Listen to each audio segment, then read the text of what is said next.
warahmatullahi wabarakatuh. Waalaikumsalam warahmatullahi wabarakatuh. Coba sebelum kita mulai, minta tolong Khaira ya untuk pimpin doa. Silakan. Sebelum mulai pelajaran, mari kita berdoa dimulai. Berdoa selesai. Hari ini Bapak masuk ke pelajaran masih di ekonomi bisnis, pelaku ekonomi dalam kegiatan ekonomi. Oke, coba perhatikan gambar ini. Siapa ini? Ada yang tahu? Sekarang jadi CEO-nya Twitter. Ini adalah orang terkaya di dunia saat ini. Bukan masalah terkayanya Bapak ingin sampaikan, tapi merupakan salah satu orang yang berhasil dalam rencananya. Nah, Bapak ingin bertanya nih, kira-kira kalau biar menjadi orang yang berhasil, apa yang harus dilakukan? Hah? Selalu ada usaha untuk kerja keras. Boleh? Ada lagi? Pantang menyerah. Percaya proses. Berarti kalau dukun nggak boleh ya? Jadi salabin. Jadi apa, jadi mobil. Coba sekarang perhatikan. Ya. Siapa namanya? Elon Musk. Kalau dalam kompetensi yang harus kita miliki selaku anak-anak SMK biasanya yang harus bisa dimiliki itu salah satunya yaitu knowledge. Apa itu? Pengetahuan. Jadi yang harus kalian miliki untuk bisa sukses itu adalah pengetahuan. Pengetahuan apa aja?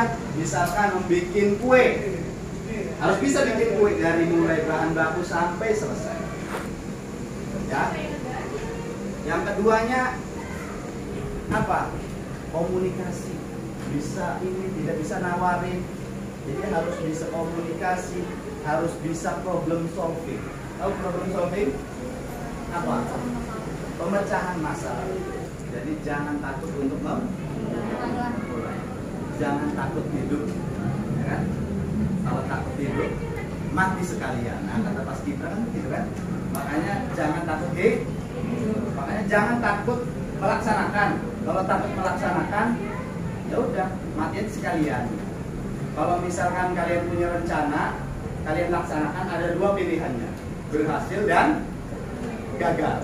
Tapi kalau kalian tidak punya rencana, atau kalian punya rencana kalian nggak mau melakukan, udah pasti kemungkinannya cuma satu, yaitu gagal. Karena nggak bisa dilakukan, nggak pernah laksanakan. Makanya kalau punya rencana, coba aja. Pilihannya dua, bisa gagal, bisa berhasil. Ya, jadi itu. Jadi fokus untuk meraih apa yang kalian inginkan. Mau apa setelah ini? Sekarang sudah 1 semester, mau ujian, kalian apa nih evaluasi? Evaluasi besar-besar. Islam mengajarkan sebelum tidur itu evaluasi dari pagi sampai malam saya ngapain aja. Punya dosa enggak? Minta maaf. Besoknya rencanakan lagi sebelum tidur. Insya Allah kalau misalkan kalian sebelum tidur punya rencana, besok pagi A, B, C, D sampai tidur, hidupnya akan produktif, hidupnya akan lebih efektif ya. Jadi buat rencana, buat buat sebuah tujuan biar kalian bisa lebih fokus. Nah, hari ini biar lebih fokus pembelajarannya, tentunya kita ketahui dulu pelajaran ini apa tujuannya, kan begitu ya. Kompetensi dasar ini salah satunya yang kalian akan miliki setelah mempelajari ini. Ya, menerapkan model pelaku ekonomi, ya, perilaku konsumen dan produsen dalam kegiatan ekonomi. Sama menentukan model pelaku ekonomi, perilaku konsumen dan produsen yang sesuai dengan tuntutan perkembangan usaha. Jadi kita akan belajar tentang pelaku ekonomi. Nah, terus tujuannya sama, menjelaskan pelaku ekonomi dalam kegiatan ekonomi dengan cermat dalam kehidupan sehari-hari sehingga terbentuk sikap kritis dan mandiri. Sikap kritis dan mandiri. Jadi kalau tidak kritis, harus kritis. Penilaiannya ini sikap observasi pengetahuan dilakukan dilakukan dengan tes tertulis, terus yang ini keterampilan. Ya. Jadi coba kira-kira di sini coba kalian perhatikan gambar siapa saja pelaku kegiatan ekonomi yang Anda ketahui. Contoh, kalau ini sebuah pasar, kira-kira yang terlibat siapa? Jual, beli, Jual, membeli, terus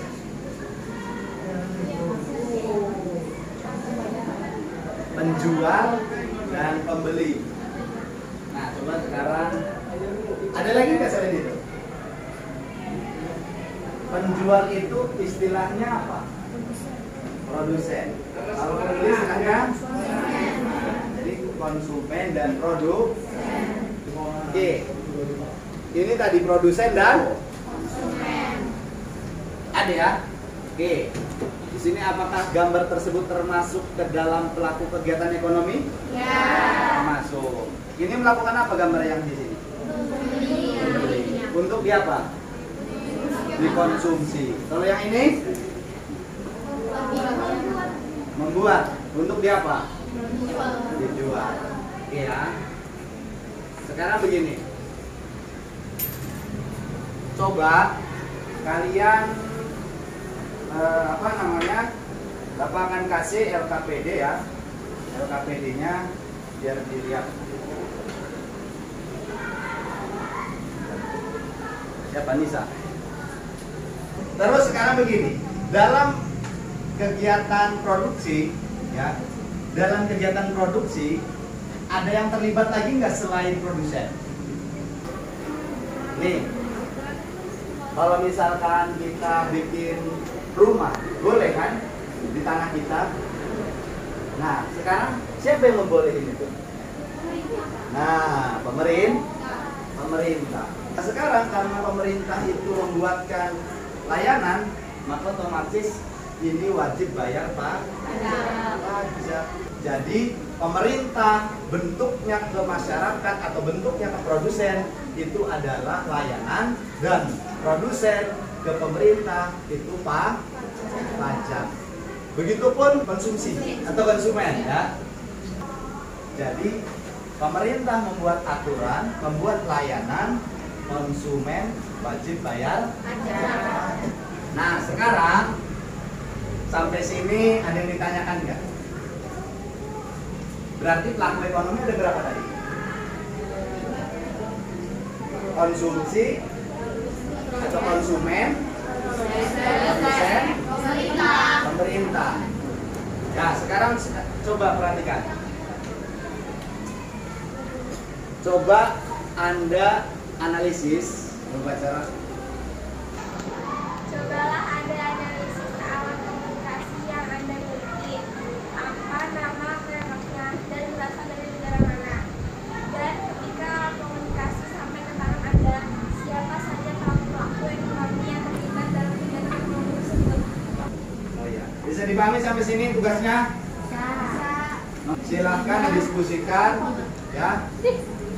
Sambil Bapak observasi bagaimana kalian bekerja sama dalam mengerjakan tugas ini.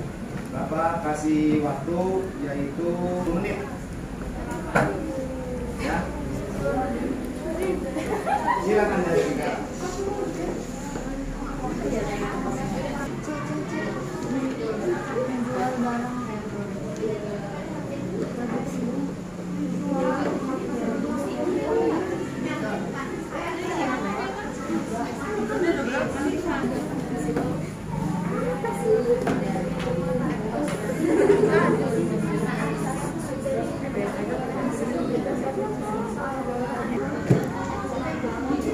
Karena ini sudah pada selesai, boleh untuk nomor 1 coba dipresentasikan. Nomor 1 dulu ya, dipresentasikan oleh kelompok 4 ya. Assalamualaikum warahmatullahi wabarakatuh. Waalaikumsalam warahmatullahi wabarakatuh. Cobalah Anda analisis alat komunikasi yang Anda miliki. Apa nama mereknya dan berasal dari mana? Dan ketika alat komunikasi sampai di tangan Anda,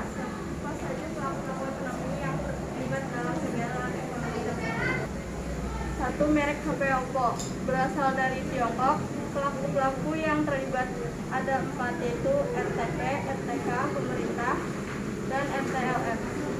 Oke ya, satu itu adalah pelakunya model 4 apa 3 apa 2? Model 4 sektor. Siapa yang terlibat? 1 rumah tangga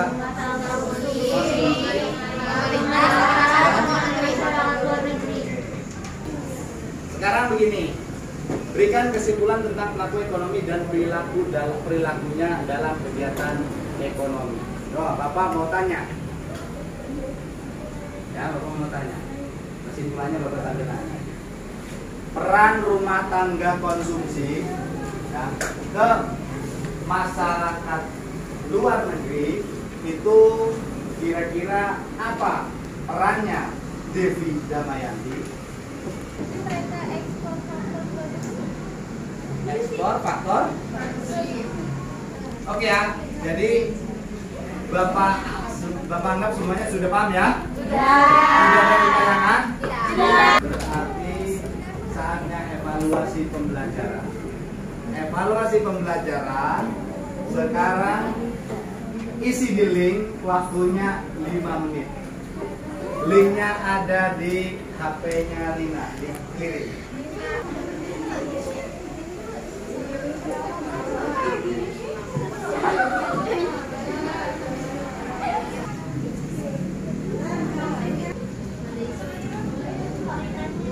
Selanjutnya coba Bapak pengen coba siapa namanya? Di sini apa yang dianggap sulit atau belum paham?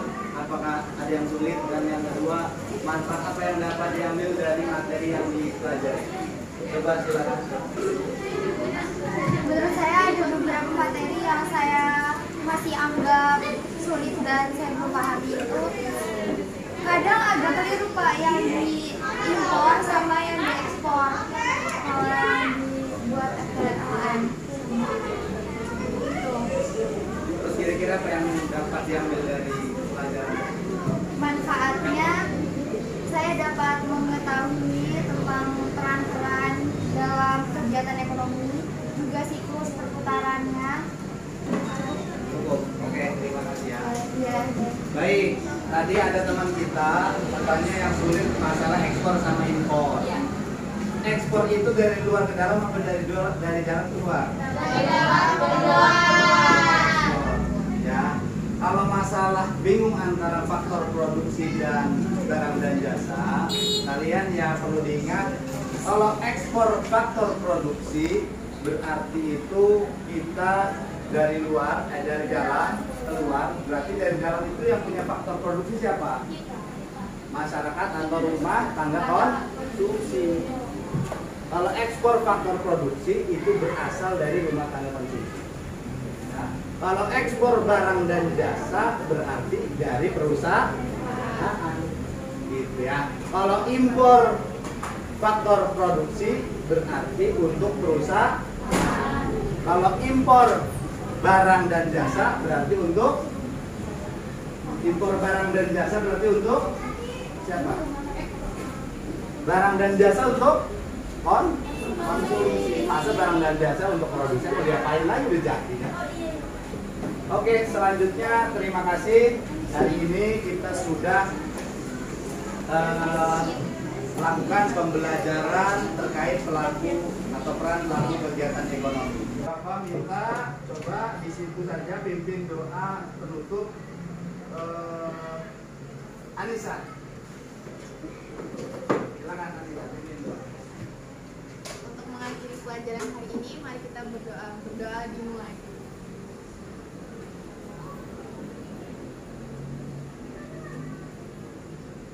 Berdoa selesai.